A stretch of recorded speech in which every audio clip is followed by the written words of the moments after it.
మన కుటుంబం ఎక్కడి నుంచి వచ్చింది? మన కుటుంబం వేర్లు ఏంటి? నుంచే వచ్చింది. ఉమ్. చదువు మన కుటుంబంలో ఏమైనా సేవలు కానీ ఏమైనా విజయాలు సాధించినవి అలాంటివి ఏమైనా సేవలంటే మరి కొన్నాళ్ళు దేవుడు పనిచేశాడు. వేట కోసం ఎంత దూరం వెళ్ళాము? యాటకే ఎక్కడ అటు అటు కోన దెబ్బ కదా, అటు మీ స్నేహితుడు ఎవరు? స్నేహితుడు అంటే నేను బాగా చంద్రయ్య రెసిండులో అది చచ్చిపోయాను.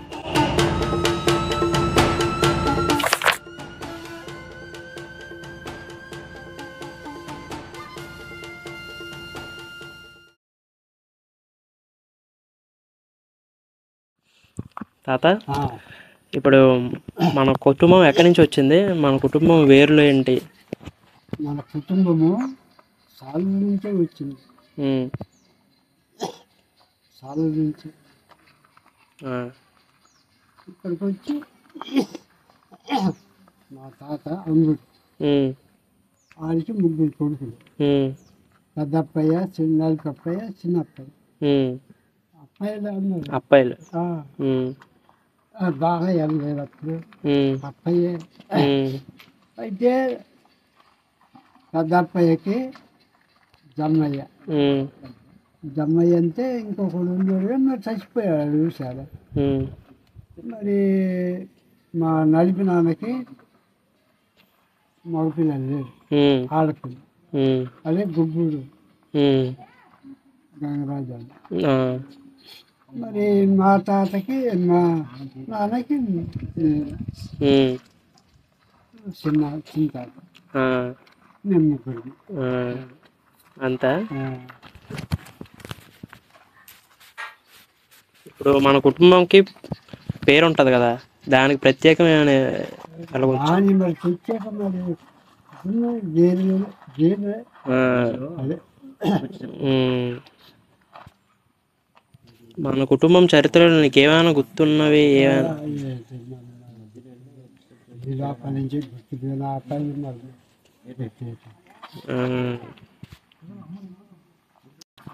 మన పూర్వీకులు జీవనశైలి ఎలాగుండేది?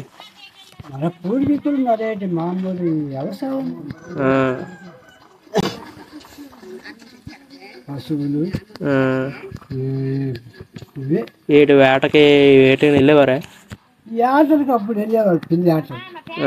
పిల్లి ఆటకి వెళ్ళి ఇప్పటికి ఇప్పుడు బయలుదేరిపోతారు, మరి సాయంకాలం ఇంక రావడం. పనులు చేసేవాడు, కానీ మనకి లేదు. కానీ ఆ గౌరవం చేస్తే వాళ్ళతో కలిసి మనం చేసుకుంటాం అంతే. మన కుటుంబంలో ఏమైనా సేవలు కానీ ఏమైనా విజయాలు సాధించినవి అలాంటివి ఏమైనా ఉన్నాయి?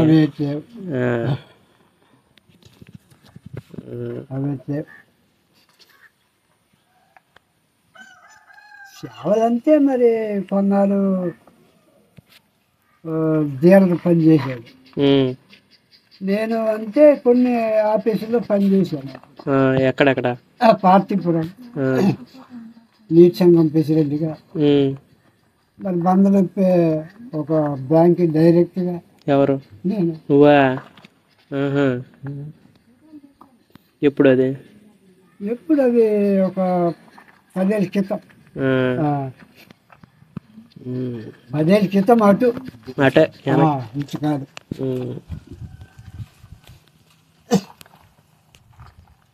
బ్యాంక్ డైరెక్టర్గా 5 సంవత్సరాలు చేశాను. బ్యాంక్ డైరెక్టర్గా. పేరేటి?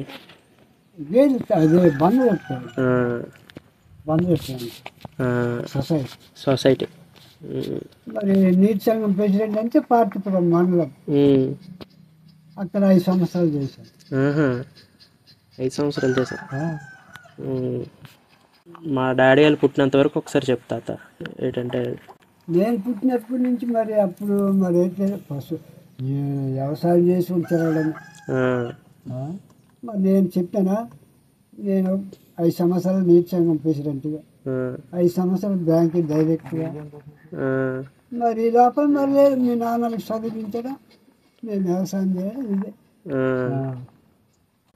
మరి అక్కడ పుట్టానికి ఇక్కడ ఏం పుట్టాడు ఏ సంవత్సరం మరి అవి ఇప్పుడు అక్కడ దగ్గర 48 అయిపోయింది 1948. మన కుటుంబానికి ప్రత్యేకమైన ఆచారాలు కానీ పండుగలు పండుగలంటే ఇటు పండుగ మామూలుగా కృష్ణదేవుడి పండుగ ఉంది మరి ఏంటి పండుగ ఇంతమ్మ తల్లి పండుగ అది ఎప్పుడు వరకు చేశారు కార్తీక మాసంలో ఎలాగుండేది ఆ పండుగ పండుగ అంటే అదే కోడి మేపడం కూర్చోవడం ఇంటికాడ సుఖాలు బంధువులు చెప్పుకోవడం అంతే మేళాలు తాళాలు కట్టుకోవడం ఇంకే పండుగలు ఉంటాయి మరి మామూలు ఇది గ్రామ దేవత పండుగ అది పెద్ద అంతా మొత్తం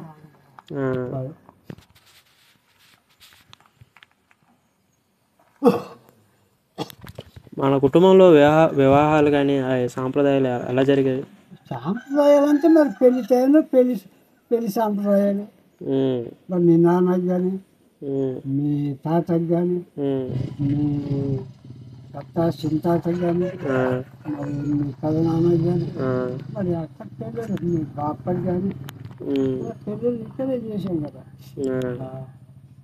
మన కుటుంబంలో ప్రత్యేకమైన ఆహారాలు కానీ అవి ఎలాగుండే ఆహారం మరేటి అప్పట్లో మరేటి అంబలు గంటలు సోలు అదే ఎక్కువ మరి కూరగాయలు అంటే మరేటి కూరలు మామూలు వడ్డలే కూరలు అప్పుడు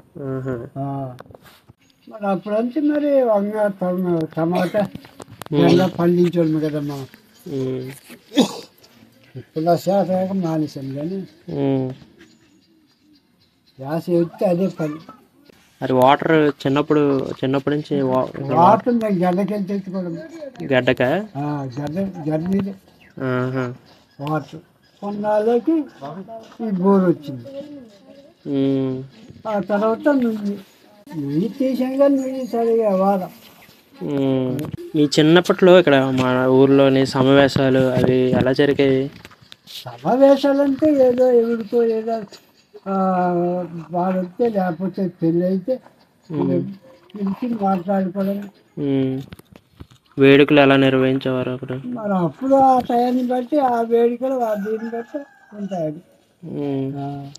అప్పుడు ఎలాంటి ఇల్లులు ఉండేవి ఇక్కడ? అంతా అప్పుడు అంటే గడ్డిల్లులేనా? అప్పుడంతా గడ్డి. మీరు చిన్నప్పటి నుంచి ఇప్పటి వరకు చూసిన వాటిలో గ్రామంలో మార్పులు ఎలా జరిగాయి? మార్పులు ఇంకేం జరగలేదు. అప్పటి నుంచి కొన్ని మార్పులు అలాగే వస్తాయి. మరి చిన్నప్పటి నుంచి ఆ మట్టి రోడ్డు ఇవన్నీ అప్పుడు ఎలా చేశారు? ఆ మట్టి రోడ్డు అంటే మరి ఈ రోడ్డు ప్రభుత్వం వేయించింది. దానికి ముందు మామూలు రోడ్డు ఆ మట్టి రోడ్డు అట్లే బళ్ళు వెళ్ళడానికి పశువులు వెళ్ళడానికి తావలే నామాలు తావలే. ఆ తర్వాత ఈ నిడుకొంత ప్రెసిడెంట్ అయినాడు. ఈ రోడ్డు మేలకి వేయించాను నేను. తోటకెళ్ళి అలా. ఎవరయ్యారు ప్రెసిడెంట్? నిడుకొంత ఎవరు? సోమంత ఆయన నేను అయ్యి ఆ రోడ్డు మేలకి. ఇప్పుడు మన కుటుంబంలో ప్రముఖమైన సాంప్రదాయాలు కానీ నైపుణ్యాలు కానీ ఏంటి? నైపుణ్యాలు సాంప్రదాయకాలు మరి లేవు ఇప్పుడు. అప్పుడు లేదు ఇప్పుడు లేదు. మరి మామూలుగా ఉన్నా బయటికి పంట పండించుకోవడం. అప్పుడు ఏంటి పంట? అప్పుడు మరేటి వరి సోడే గంటె నువ్వులు శనక్కాయలు.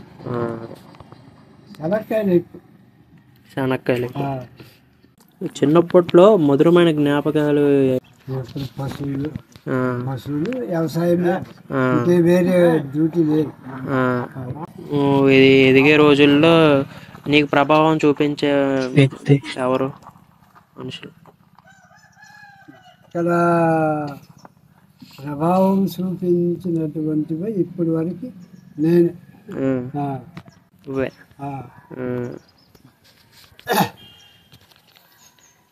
ఎవరికి ఎక్కడ ఏటి చేశారు? ప్రభావం అంటే ఇప్పుడు కొన్ని వడ్లు వస్తే ఆ వడ్లకి మనం ఊళ్ళోనే ఏదో బాధ వచ్చిందని చెప్పడానికి వీల్లేదు, అది పద్ధతి కాదు అనేసి కొన్ని రకాలుగా మనం బోధించి దాన్ని అంటే మన దీన్ని బట్టి కాదు 10 మందిని బట్టి దీనికి ఏం చేయాలో చెప్పండి, వాళ్ళని అడిగి దాన్ని ఏం చేయాలో చెయ్యంటే మనం అది చెయ్యడం. నీకు అడగకుండా నేను చేసాను, నాకు అడగకుండా నేను చేసేయడం కాదు. 10 మందిని ఇది చేయవలసింది ఏంటి చెయ్యండి, ఏంటి ఉపయోగం అంటే దాన్ని 10 మంది నీకు ఎలాగ నీకు నచ్చి తర్వాత చెయ్యాలి. మనకి వాళ్ళు చెప్పినట్టు మనం నడిచికెళ్ళిపోవడం. మీ జీవితంలో మీరు ఎదుర్కొన్న అత్యంత కష్టమైన క్షణాలు ఏంటి? కష్టాలంటే మామూలు మరి అది కష్టాలే. కొన్ని వ్యవసాయం మానేది కదా, ఆ వ్యవసాయంలోనే ఇదవుతుంది. మీ పెళ్ళి అది ఎలా జరిగింది? సంబంధం ఎలాగా? పెళ్ళి అంటే మీ నాన్నమ్మ తీసుకెళ్ళిపోచ్చారా? ఎలాగా? అలాగే ఆ కథ చెప్తా సార్. పెళ్ళికి వెళ్ళాం మేము. మామూలు పెళ్ళికా? ఎవరి పెళ్ళికి? అక్కడ చెల్లి వచ్చాం కదా, అక్కడ పెళ్ళికి వెళ్ళాం. మరి మీ నాన్నమ్మ పెళ్ళికి వచ్చింది, అక్కడ ఏదో మాట్లాడుకొని వెళ్ళిపోవచ్చాం అంతే. వెళ్ళిపోచ్చారా? పెద్దోళ్ళు ఇటు అనలేదు అప్పుడు? మరి అంత వెళ్ళిపోవచ్చిన తర్వాత ఆ తర్వాత మళ్ళీ ఒక 20 రోజులు పోయిన తర్వాత వాళ్ళు వచ్చారు, మేము వెళ్ళాం. మా అమ్మలు మరి పెళ్లి చేసింది వాళ్ళు. నానమ్మ సైడ్ ఏటన్నారా? రేట్ ఎలా తీసుకొచ్చారు? అలాగే పెళ్ళికి వెళ్ళాం, పెళ్లి చూసి వాళ్ళు పెళ్ళికి వచ్చారు. ఒక పెళ్ళికి వెళ్ళి అక్కడ మాట్లాడుకొని వెళ్ళిపోచ్చారా?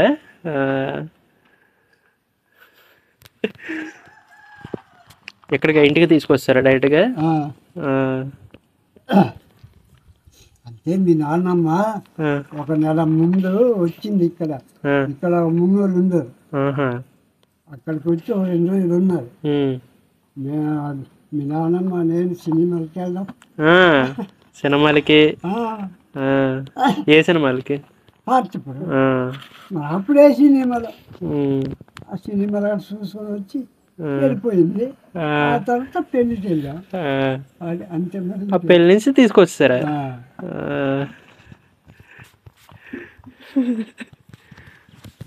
ఊరికి ఎప్పుడు వచ్చింది కరెంట్? ఊరికి అప్పుడు చాలా చీకటే.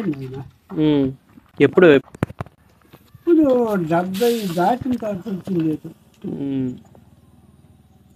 మీ చిన్నప్పుడు ఎలాగుండేది అప్పుడు? కరెంట్ వచ్చిన తర్వాత ఎలా అనిపించింది? కరెంట్ వచ్చిన తర్వాత బాగుండదా మరి? కరెంట్ వచ్చిన తర్వాత అనేక రకాలుగా ఉంటుంది. ఎందుకు మరి ఒక నుంచి ఒకరు దీపాలకి అప్పుడు అంత కిరసనాలతోటే మేము రైతు పెట్టుకుని ఉండేది. మన ఊర్లో ఎంత జనాభా ఉండేది? చెట్టు కాస్త ఉండేదిరా ఇది ఇలాగా ఊరా? మరి ఇలాగ ముందు చెట్టు వారికి అలా ఆ చెట్టుకు నుంచి ఈ నుయ్యి వరకు అలా ఉండేది. మరి తర్వాత అంటే ఇంద్రమ్మ కాలనీ వచ్చింది. కాలనీ వస్తే మొత్తం అక్కడ దానికి నేనే కాంట్రాక్టర్. ఆ ఇల్లు కాలనీ మొత్తం కట్టించాను. అటు ఇటు ఆ 2 మొత్తం 4 ఇల్లు కరెంటు ఇంద్రమ్మ ఇల్లు కట్టించడం నేనే. అప్పుడు పైకి వెళ్ళిపోయింది. అప్పుడు అక్కడ ఏముండేది? కళ్ళ అది గుడ్డే. అది ఎవరిదంటే అలా సెలవు వాల్సిన గుడ్డే. అది గవర్నమెంటే కొనుక్కున్నారు, కొనేసి ఊరికి ఇచ్చారు, కాలనీలు కట్టించారు. ఇలా గీతలు ఉండి కదా అల్లా చెట్లు ఉన్నాయా అవతల అవతల ఒక గీత ఉండేది గోరీదని అలాగే ఉండదు గోడ అటు. అప్పుడు మొదట్లో ఎన్ని కుటుంబాలు ఉండేవి తాత? ఇవన్నీ ఒక 25 30 దగ్గర ఉండేది. మరి ఇప్పుడు 30 35 వరకు వచ్చింది. కుటుంబాలు తరగలేదు. ఒక 1 ఎక్కువ కానీ తగ్గిందని తక్కువ లేదు. అప్పటికంటే ఇప్పుడు కుటుంబాలు ఎక్కువే. ఒక 6-7 కుటుంబాలకు ఎక్కువే ఉంటాయి. మన సంస్కృతిని కాపాడడానికి మీరు ఎలాంటి సలహాలు ఇస్తారు? సలహాలు ఏంటిస్తాను నేను, నాకేంటి తెలియదు. సాంస్కృతిక కాపాడవలసిన సలహాలు నాకు పని చెయ్యాలి కదా ఏడ్చేది అనేసి. అప్పుడు మా టైంలోనే మా పనులు అది వేరు. మరి ఇప్పుడు అంతా అనేక రకమైన చదువులతోటి నేర్చుకున్నాం. అప్పుడు మాకు బోర్డు ఏం నేర్చుకున్నాం. మరి పార్టీపురం వెళ్ళాలంటే ఉదయం 8 బయలుదేరి వెళ్ళిపోయాం. పార్టీపురం నడిచే మళ్ళీ అక్కడ 4కి బయలుదేరితే రాత్రి 6:30 7కి వచ్చాడు.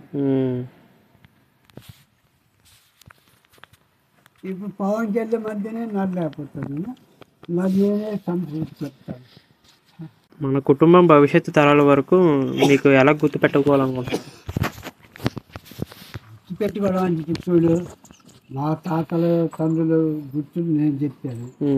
మరి మీ తాతలు తండ్రులు గుర్తులు మీరు చేసుకోవాలి. అదే ఇంకొకటి మీరంతా అప్పుడు అనుకుంటారు, ఇంకెవరు అడుగుతారు మీ తాత ఎలా ఉండేవాడు, మీరు ఎలా ఉండేవాడు అనేసి మీకు అడుగుతారు. మీరు మాకు అడిగారు కాబట్టి మా విధానం నేను చెప్పాను కదా. చిన్నప్పటి నుంచి నీకు శత్రువులు ద్రోహం చేయడం కానీ ఇక్కడ అలాంటి శత్రువులు లేకుండా బాబు అందరు మన వాళ్ళే. మన ఇంటి గురించి ఎప్పుడు కట్టారు? 73 సంవత్సరాలు అయింది. 53 సంవత్సరాలు అయింది. 53 సంవత్సరాలు. 72 కట్టా. 72 పెళ్ళి అయిన తర్వాత 72కి ముగ్గురు అలా పుట్టించారు. అవును. అలాగే మరి వాళ్ళే కట్టారు. వాళ్ళ కాంతి నానం సైడ్ వాళ్ళే కట్టారు. ఇప్పుడు ఎంతమంది అప్పుడు పుట్టారు? ముగ్గురు చనిపోయారు అన్నావు కదా. ముగ్గురు పుట్టి అది ఎందువల్ల చనిపోయారు? ఎంత వయసు ఉన్నప్పుడు వాళ్ళు?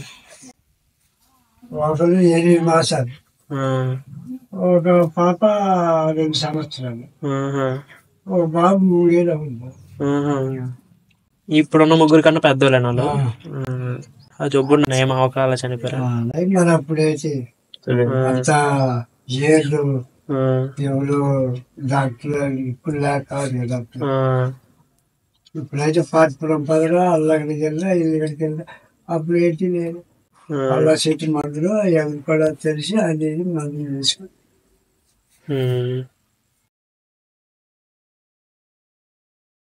ఇప్పుడు ఇంకా కొన్ని రకాలుగా కొంతమంది ఒక ఎక్కడి నుంచి వచ్చారు. అప్పుడు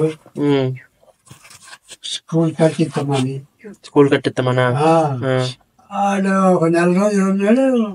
చిన్న మాయ చేశాడు. డబ్బులు కావాలంటే డబ్బులు లేవంటే 5 తులాల బంగారం ఇచ్చి పన్ను పెట్టి కట్టిస్తామన్నాడు. ఆ బంగారం పన్నుని విజయనగరం తీసుకుని దిగేశాడు. 5 తులాల బంగారం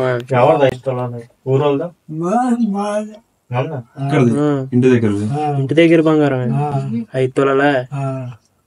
అప్పటికి వెళ్ళాడు విజయనగరం పన్ను పెడుతుంది ఏదో శాతం అనుకుని తీసుకొచ్చారు. వెళ్తే అక్కడ మా కొడుకు ఇచ్చారు. ఆ డబ్బు అది బంగారం పన్ను దిగించారు. అక్కడి నుంచి ఏం చేస్తాం, మేము నడుచుకోండి విజయనగరం. అక్కడ ఏదో 5వ 10 ఉంటే మాకు 9 వరకు వచ్చాము. మొబైల్లో స్నేహితులు ఉంటే అక్కడి నుంచి బంగ్లాకి వచ్చి ఇలాగ వచ్చా అన్నమాట. 5 తులాల బంగారం అలా వెళ్ళిపోయిందట. ఇది ఎప్పుడు జరిగింది? ఎప్పుడు నేను ఇంకప్పటికి ఇంకా పెద్ద నిర్మాణం ఉంటుంది, అక్కడ చదువుకుంటాను కదా. మధ్యలోకి వెళ్ళాను చదువుకి, దోశాల కోణాలు చదివాను. ఆ ఊళ్ళో తిరిగి చదవడం అది. అప్పుడు ఎలా ఉండేది చదువు? అప్పుడే మరి చదువులు అంతే ఎలా మరి వాళ్ళు పైబట్టే మేము చదువుకున్నాం కదా. అది 5ో 10ో ఇచ్చి ఎవరికో తీసుకురావడం, ఆడికి కొన్ని భోజనం పెట్టి ఆడికి జీతం ఇచ్చినట్టు మేము ఒక 10 మంది 20 మంది కూడి చదివించుకున్నాం. అలాగే జరిగేది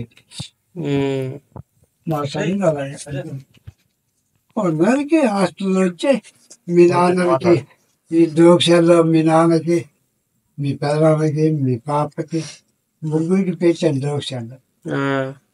తిన ఉండదు కాదు ఈ బాగా దొంగతనం దిగుతుంటే ఆఖరి సాలల్లా ఆ శివుడు ఉండేది అక్కడ కట్టేశాను. కట్టేసి వచ్చిన దిగబెట్టి దిగుతాం. మరి ఇంకే అడవులు లేకపోవాలి. మరి 2 మీద లేక అటు బయటికి వెళ్ళారు. అంటే మీకు నీ స్నేహితుడు ఎవరు చిన్నప్పటి నుంచి? స్నేహితుడు అంటే లేడు, బాగా చంద్రయ్య అనేసి ఉండేవాడు. ఆయన చచ్చిపోయాడు. బాగా చంద్రయ్య.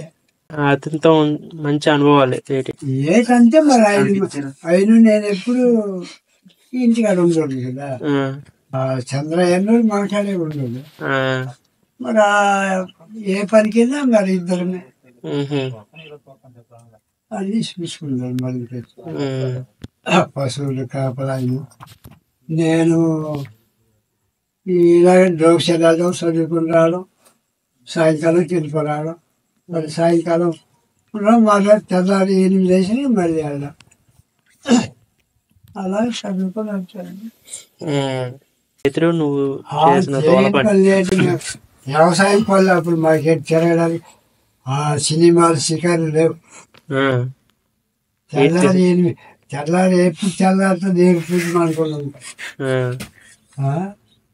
మళ్ళీ 11 అయ్యేసరికి రిపేర్ బస్సులకి వెళ్ళిపోవడం. అవే పనులు మాకు. ఇప్పుడు బస్సు ఏదో టైం ఉండేది. ఎన్ని బస్సులు ఉండేది? ఒకటనా? అప్పుడు 2 బస్సులు ఉండేది దర్జా. మరి ప్రతి ఊరికి 4-5 సంవత్సరాలు అయితే మరి బస్సులు. వేట కోసం ఎంత దూరం వెళ్ళాము? వేటకే ఎక్కడ అటు ఇప్పుడు కొండలు ఉన్నాయా? ఈ కొండ కాదు, అటు శల్లం వైపు, అటు కోన దెబ్బగడ్డ, అటు నగుళ్ళు, హంసభద్ర అలాగే తిరిగేసేది. ఏటి సెలవు పిల్లలు, కొండ మేకలు. ఇప్పుడే పుల్లులు గట్ట కనిపించారు. అప్పుడే పుల్లులు ఏదో చిన్న చిన్న చందవులు ఉంటే అవి పారిపోతాం. అవే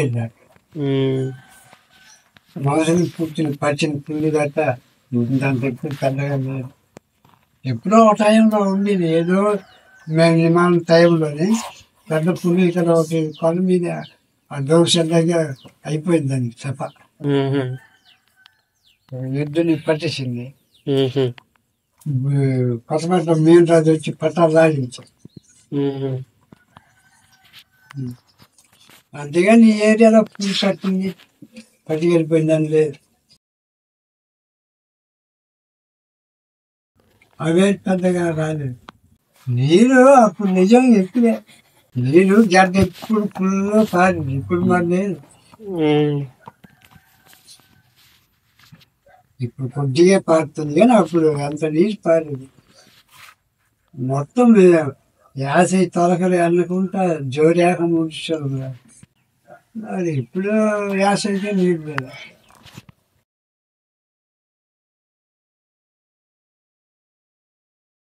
మీరే ఇప్పుడు మాకు సలహాలు ఇస్తుండ్రు, మేమే చెప్తాం. ఇప్పుడు జనరేషన్ మీకే పెరిగింది, మాకు లేదు, మేమే చెప్తాం. నీ తరపున మాకు ఒక సలహా.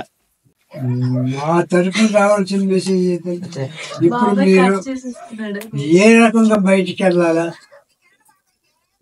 ఎలాగైతే మనం సున్నితం ఉంటామని మీద మీరు బెత్తంచుకోవడం అంతే సలహా. ఒకరు సమస్యలు లేకుండా మన స్వేచ్ఛగా మనం ఎలాగ ఉండగలుగుతాము అని ఇది ఉండాలి. మనోళ్ళు ఎలాగ ఇంతవరకు ఇలాగ వచ్చారు, మనం ఎలాగ ఉండాలని కొన్ని మీరే మరి మాకు పెద్దగా మూమెంట్ ఫీల్ అయిన మూమెంట్ లేవు. ఎప్పుడు నీకు మాకు బుట్ట ఎప్పుడు తాపిలో ఉంటుంది, తెల్లలా కోడి పూసారు కేరు పూసుకెళ్ళిపోవాలి, అట్టించు మళ్ళీ అది ఎత్తేసి గడ్డికి వెళ్ళాలి, లేదా పశువు తిప్పాలా, ఇలాంటివి ఉంటే మాకు జనరేషన్ ఎలాగ వస్తుంది చెప్పు. మాకు మధ్యాహ్నమే తిన్న మెప్పించింతమన్నట్టు ఉన్నప్పుడు మాకు జనరేషన్ రాదు, ఎలా వస్తుంది. కొన్ని కట్టుబాట్లు అంటే ఆ 10 మంది కూర్చున్నప్పుడు వాళ్ళ సలహాలు తీసుకున్న తర్వాత మా సలహా ఇస్తాం. మీకేమనిపించింది ఇది మంచిది, ఊరికి ఇదైతే మంచిది అనేసి వాళ్ళ ముందు సలహా అడగాలి. అది ఇంత సలహాలు తీసుకొని మేము అలా కాదు ఈ రకంగా చెయ్యాలంటే దానికి ఉపయోగం అవుతారా లేదా ఈ రకంగా మేము మాట్లాడాలి. ఇక్కడ మనం ముందు మాట్లాడకూడదు కదా, ఎక్కడ లోటు వస్తుందో ఎక్కడ బయటపడిపోతుంది. అబ్బాయి ఇంతసేపు మీ సమయాన్ని కేటాయించినందుకు ధన్యవాదాలు తాతగారు.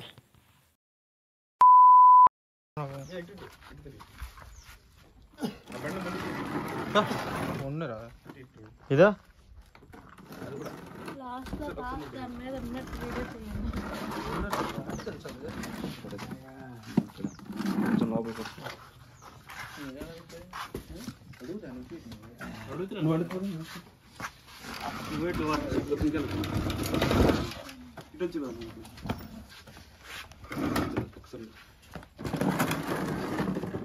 బ్యాక్గ్రౌండ్ ఎక్సెల్ బస్తాలు తీసింది వెళ్ళరా రాము.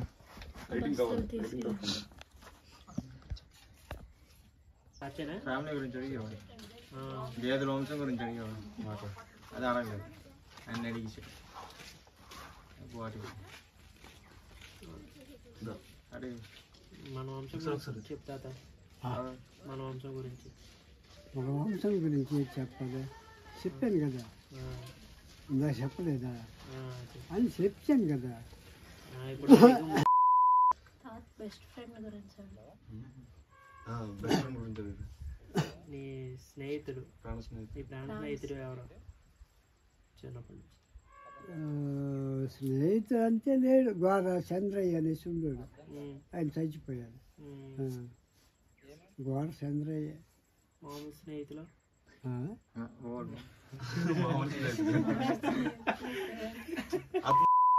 మనం ఎలాగ ఉండగలుగుతాము అని ఇది ఉండాలి.